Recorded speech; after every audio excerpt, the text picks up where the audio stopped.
So we have a thermistor here. 0 Celsius 3840.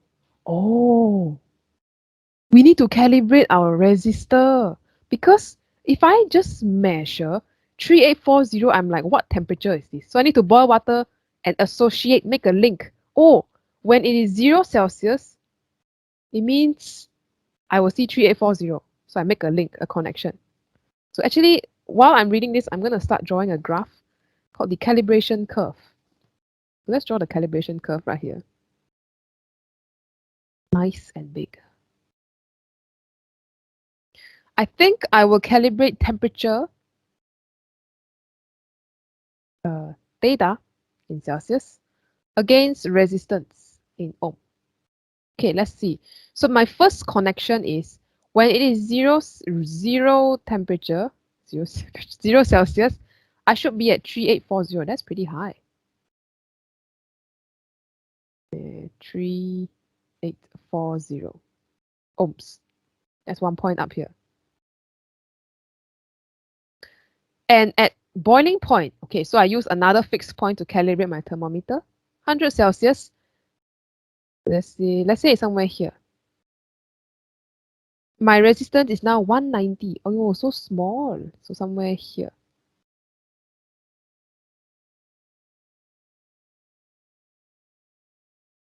Okay.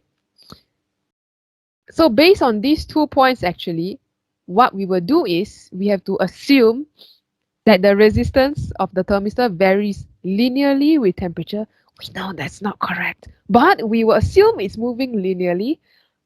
Linear relationship. If not, we cannot calculate. We're like, if it's a curve, I don't know. There's no other fixed point other than boiling and melting that I know of. So we stick with boiling and melting and we draw a line. Can I draw a line?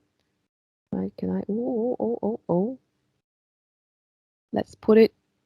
Hello, can we just get a nice, okay, there we go. Let's put this as a gray color. Okay, so now I have my calibration curve, which is not completely correct, but I have no choice. I only have 2 fixed points. I just have to use that to calibrate. Now, in between though, when a thermistor is placed in water at a particular constant temperature, its resistance is 2300.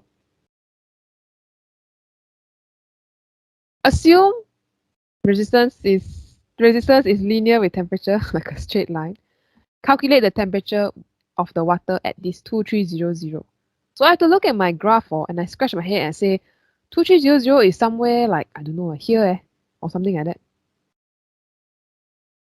So using my calibration curve, 2300. If it's somewhere here, the question is, what is the temperature? Question mark. This is basically what they're asking us to find. So to do this type of question, they are a bit rare, but they do pop up once in a while, the calibration curve. You need to know one fact that is true. If we assume a linear relationship between R and T, R and theta, that's why we draw a straight line, that means this thing.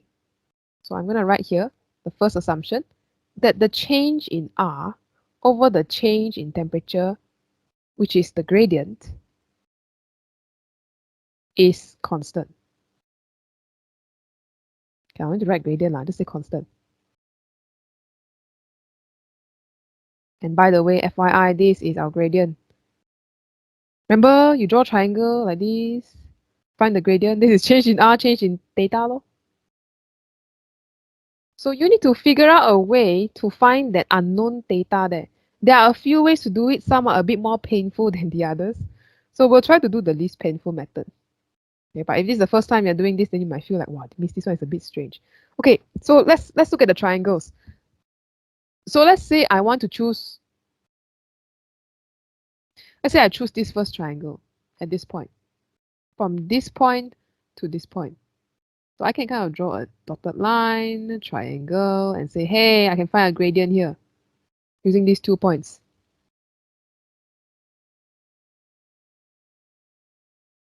If you use a straight line equation, you could do that. Yeah, you could do that and sub in this a little bit longer stuff. Okay, so if R change in R, change in theta is constant. So from here, I can find a change in R and a change in theta, which will give me my theta. So I like this triangle. So this will be delta R, delta theta, which will be the same as, now I can pick another triangle to draw because I need more information. Let's choose the bigger triangle. All right, where were we? Okay, we need another triangle. So maybe now I pick the first point, the origin, and this last point here. And I draw a big triangle like this. I say now right angle triangle. So now I have a big change in R, which is this whole thing, and the whole change in theta, which is 100. And that should be the same because the gradient is a constant throughout all these things. So now I can write out my calculation here.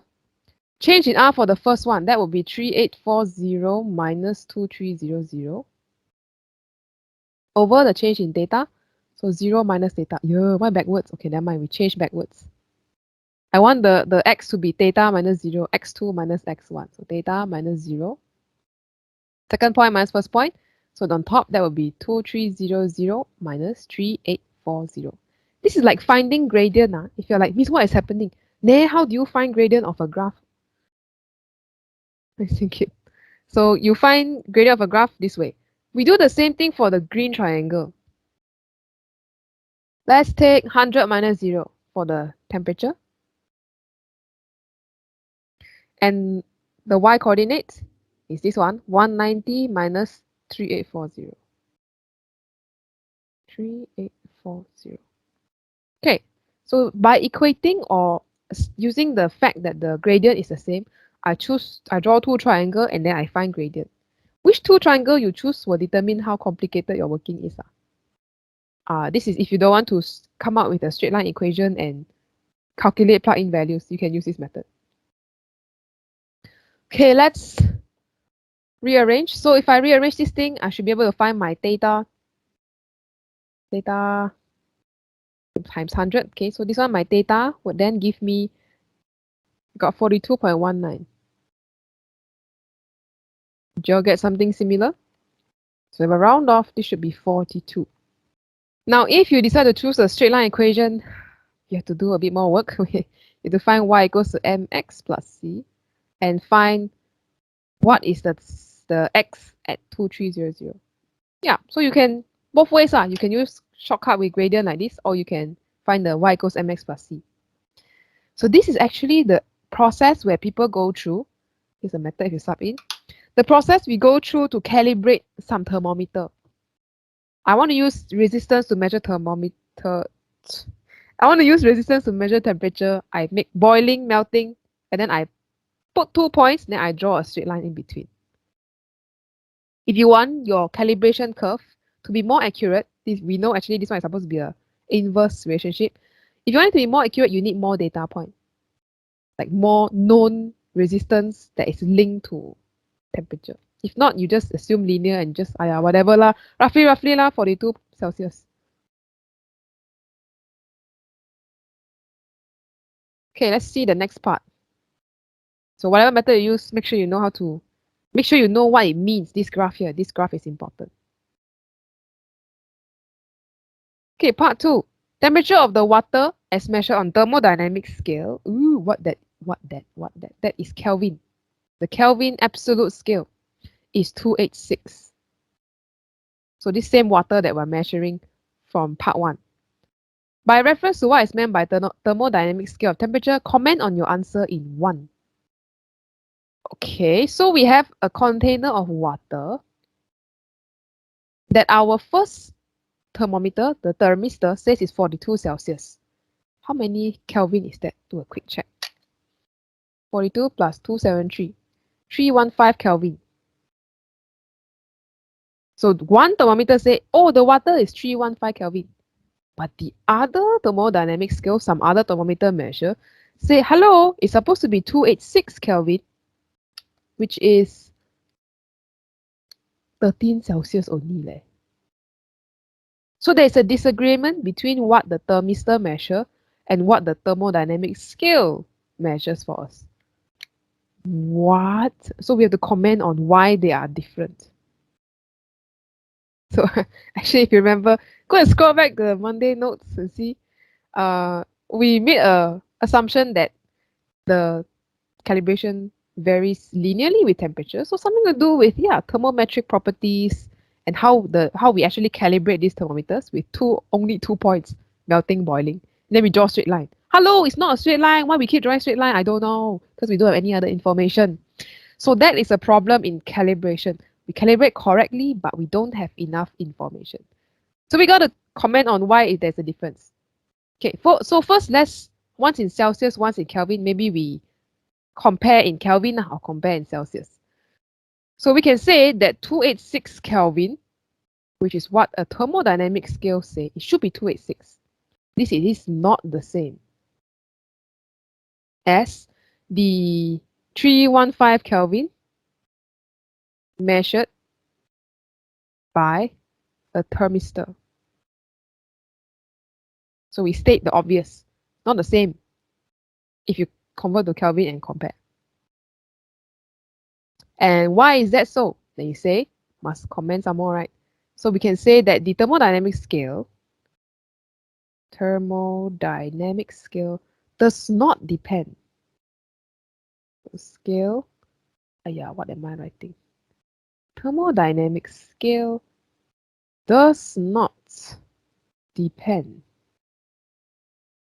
on a property of substance.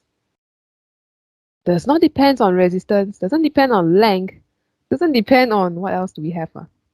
EMF or resistance. Okay, so,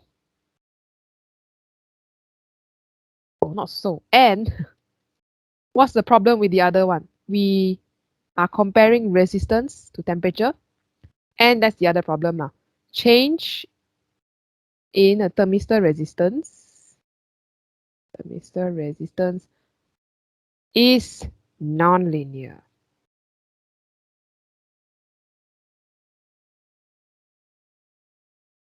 Oh, I should forgot. Change in thermistor with temperature is non-linear. Means this one we assume linear, actually it's not. So, concluding, both measurements are different. Measurements are different. So 3 main ideas here. You compare and you state they are really not the same. If you compare them in Kelvins or Celsius, then you state a fact. Firstly, thermodynamic scale resistance does not depend on property of substance. It's depending on energy of the molecule itself. The RMS, the particles bouncing around. And your thermistor resistance is non-linear with temperature. So that's a problem number 2. So who is more correct? Probably the thermodynamic scale. So that's why both measurements are different. This is how you can explain it. Okay, hope that's helpful in helping you understand a little bit better what is the limitation of each kind of thermometer. All right, final question of the day. This one is challenge question. I'm going to give you a few moments after I read the question to look through it and try out some stuff. But what do we have here? A polystyrene cup, mass of water. So you can draw a cup, I guess, like this. Some water inside, pretty warm. Yeah, 28 Celsius. Okay, room temperature. Maybe on the cool side. The water has a certain specific heat capacity, and I skipped the line. A cube of ice of mass 12 gram put inside the water. Initially, the ice is at 0 Celsius. So you're going to put an ice cube here. And this ice cube is 0 Celsius. The water stir until the ice melts. Normal phenomena we see every day. If you like to drink ice drinks. Assume the cup has negligible mass and there is no heat exchange with the atmosphere. Bless. No need to worry about heat loss. Just assume no heat loss. Calculate the final temperature of the water. Okay, I kind of draw a diagram here, which is a big tip. What is happening to the ice cube?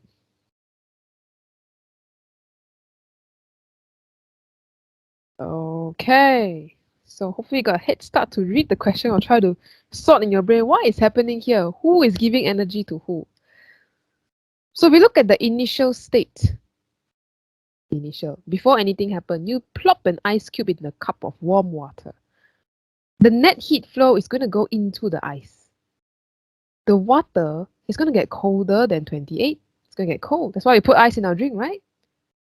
But our poor ice is receiving so much heat from the water, it will start to increase energy and change state into liquid.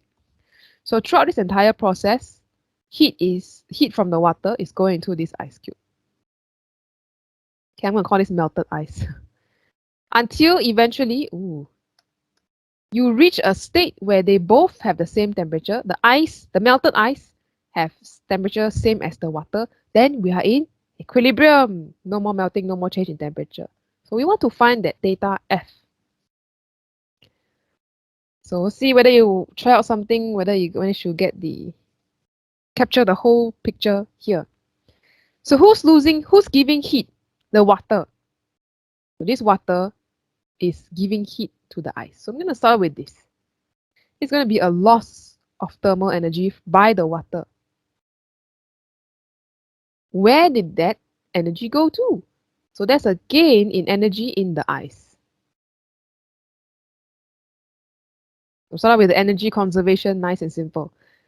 Okay, then we think a little bit more carefully. So water lose energy, okay, so we're going to write there MC. This is for water, the cup of water. MC times delta theta. Let's say theta final minus initial or initial minus final. We know it's going to get colder, right? So gets colder. We just want to find the change in temperature. So we're going to take 28 minus theta. Final. We just take the bigger one minus the smaller one because we already know that this is going to be a loss already accounted for the negative. So instead of final minus initial, we take the bigger one minus the smaller one. That's our ice. Equals to, now what about this one? So your ice actually has two stages. A bit tricky. Oh, yo. First stage, you are melting at 0 Celsius. This is the part where you use Q equals to ml. The energy from the water is used to melt. Not change temperature yet. Melt. Just melt. Change state. Then part 2. You need to increase this water from 0 up to don't know what temperature that is the same as the water. This part, there's a temperature change. This one is where you use MC theta. So for Q of ice, there's actually two stages. There is ml for ice, and there is MC theta for ice. So we need to write out the whole thing. So let's do that. We'll start with the water here again. So this is for water. I put a W here. The cup of water, 95 grams. Let's start with that. So 95 times 10 negative 3, convert to kg. Water specific heat capacity, C of water. This is 4.2 times 10 to the 3 times the change in temperature. We already accounted for the negative, so we can take the bigger minus the smaller one. Lower temperature. Now we calculate for the ice, which is all on the right side. Oh, this is going to be a long equation, man. Okay, mass of the ice, very small, 12 gram. So we're going to put 12 times 10 negative 3, because we need to convert to kg, times the latent heat of ice. There it is, latent heat of fusion of ice. This is L of ice. Here will be 3.3 times 10 to the 5. But that's not all. We have energy to melt the ice, but also to change its temperature. So plus MC theta. So we put again 12 gram. C of water. Now it become water already. We call this melted water to separate from the other one. Melted water have to have a 4.2 times 10 to the 3. And lastly, the change in temperature of the ice. So we're going to go from 0 up to some bigger value, higher temperature. So I don't know what that is, but I'm going to take the higher temperature minus the smaller one, 0. No need to write 0 lah. Okay lah, minus 0. Okay, we'll just leave it there lah. Theta final minus 0. Okay, so from here on, there is a lot of moving around trying to find the answer. But at the end of the day, you should rearrange this whole equation so that you only have theta f on one side of the equation. Factorize, move around, do some maths behind the scenes. What do you all get? Write some lines out, see what you manage to get. Or you press calculator. Wait, very hard to press calculator. Never mind. Write, take a paper and write.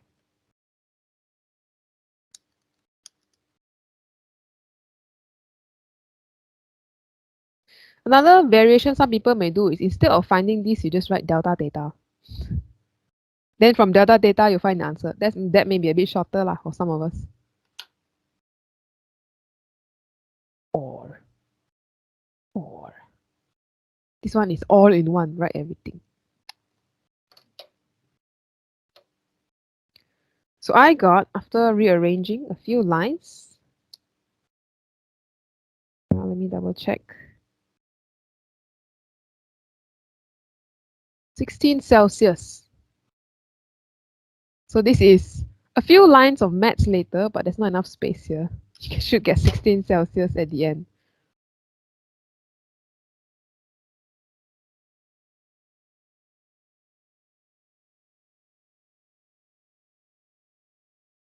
Okay, so double check and see lah if you're doing some maths halfway. This thing has quite a lot of marks. One is for water. Where's my water? Here. Okay, so yeah, just highlight it lah. So for water, we have all these.